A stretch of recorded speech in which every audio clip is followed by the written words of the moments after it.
बिस्मिल्लाहिर्रहमानिर्रहीम। शुरू अल्लाह के नाम से जो बड़ा मेहरबान नहायत रहम करने वाला है। मेरी प्यारी मोअज़्ज़ज़ बहनों और बेटियों, अस्सलाम वालेकुम। आज मैं आपको सूरह नसर का थोड़ा सा तारुफ़ और ज़माने नज़ूल और लफ्ज़ी तर्जुमा और तशरीह बताऊँगी।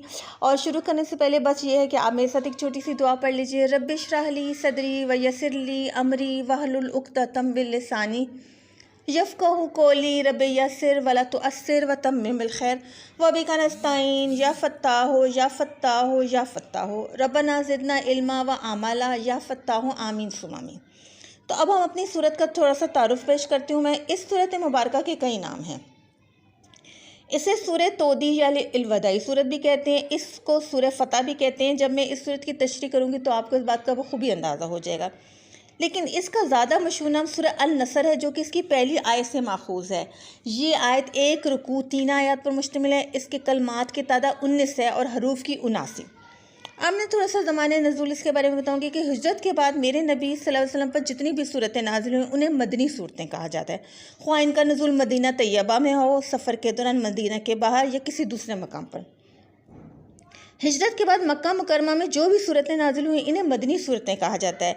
उलमा कराम की भी इस सूरत के बारे में दो राय हैं। एक कि ये एक आखिरी मुकम्मल सूरत है जो मेरे नबी हज़रत मोहम्मद सल्लल्लाहु अलैहि वसल्लम पर नाजिल हुई। मेरे रब ने जितनी भी सूरतें मेरे नबी सल्लल्लाहु अलैहि वसल्लम पर नाजिल की, उनके नज़ूल की कुछ न कुछ वजूहात ज़रूर रही हैं।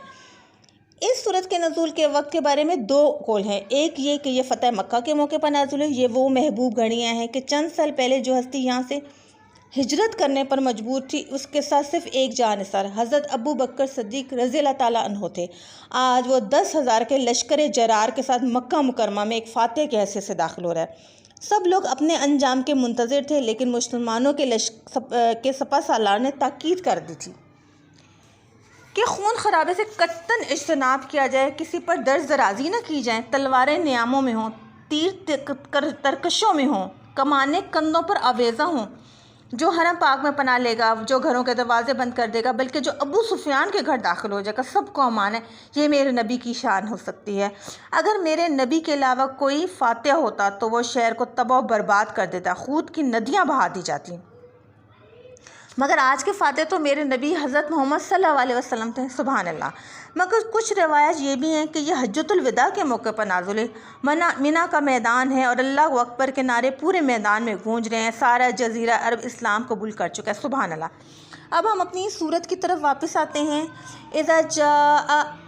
जब जा आ पहुँची नसरुल्लाहि, मदद अल्लाह की, वल फत, तो फ़तह नसीब हो जाएगी। अब इस सूरत में बताया जा रहा है, इसकी पहली सूरत में ये बताया जा रहा है कि अगर हमें तकमील फ़र्द की सादत हासिल हो और किसी अहम मुहिम में हम कामयाब हों, तो भूल कर भी ये ख्याल दिल में ना लाएं कि ये कामयाबी हमें सिर्फ़ और सिर्फ हमारी काबिलियत की बिना पर या बहादुरी की वजह से मिली है, बल्कि ये सोचें कि ये सिर्फ़ और सिर्फ अल्लाह की मदद शामिल होने की वजह से मिले। क्योंकि अगर हम ये नहीं सोचेंगे तो हम गरूर में खो जाएंगे और हम गरूर और तकब्बुर की बातें करना शुरू कर देंगे और इससे हमारा गरूर खाक में मिल जाएगा।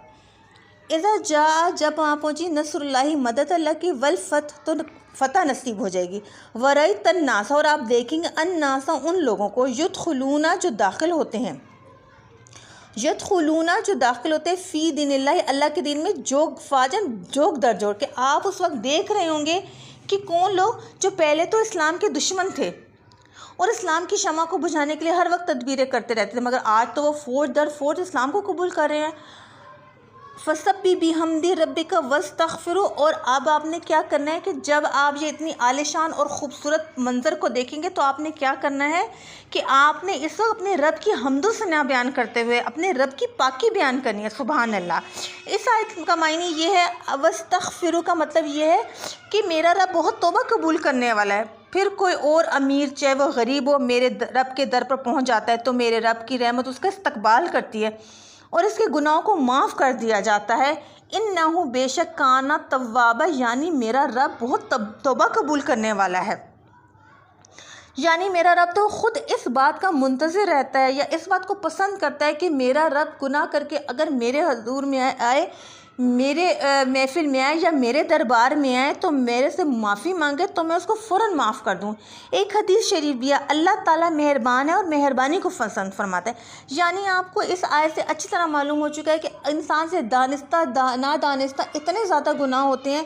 कुछ का उसको इल्म होता है, कुछ का तो उसको इल्म भी नहीं होता, लेकिन मेरा रब अपने दरबार में बैठा इंतज़ार करता है कि अभी मेरा मोमिन बंदा या मेरा गुनाहगार बंदा आएगा, मेरे हुज़ूर झुकेगा और मुझसे माफ़ी मांगेगा। यानी अगर हम 5 वक्त की नमाज़ पढ़ेंगे और अपने रब से गिड़गिड़ा कर अपने गुनाहों की माफ़ी मांगेंगे तो मेरा रब उसको ज़रूर कबूल करेगा। क्यों? क्योंकि मेरा रब तो इसकी ख्वाहिश रखता है कि मेरा बंदा मुझसे माफ़ी मांगे और मैं अपने बंदे को फ़ौरन ही माफ़ कर दूँ। तो ये मैंने आपको सूरह नसर का थोड़ा सा लफ्ज़ी तर्जुमा, तफसीर, शान नज़ूल और ज़माने नज़ूल बताया कि ये किस वक्त कैसे नाज़िल हुई।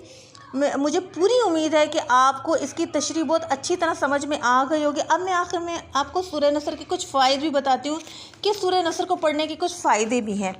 इस सूरत की तलावत हर किस्म की मुराद पूरी होने के लिए बहुत मुफीद है, बशर्ते कि इस सूरत को अलहदगी में बैठकर 123 मरतबा पढ़ा जाए। अलबत्ता हर नमाज के बाद अगर इसे 7 मरतबा पढ़ने को मामूल बना लिया जाए तो हर मुश्किल आसान होती चली जाएगी। इस सूरत को कसरत से पढ़ने का मामूल बनाने से सगीरा और कबीरा गुनाह माफ़ हो जाता है और इबादत इलाही की तरह रग़बत और शौक़ पैदा हो जाता है। तो मेरी बहनों, मुझे उम्मीद है कि आपको आज का जो मेरा बयान है बहुत ज़्यादा पसंद आया है। अगर आपको पसंद आए तो आप मुझे कमेंट्स में लिख के बताएं कि मैं सही कर रही हूँ या नहीं, या मेरा आदाब तलफ़्फ़ुज़ आपको समझ आ रहा है या नहीं, कि मैं अपनी और ज़्यादा इस्लाह कर सकूँ। इंशाल्लाह ताला कल से मैं आपको 11 से 15 तक की सूरह बकरा की आयत का लफ्ज़ी तर्जुमा, तशरीह और शान नज़ूल भी बताऊँगी इंशाल्लाह ताला। तो फिर आपसे मुलाकात होगी।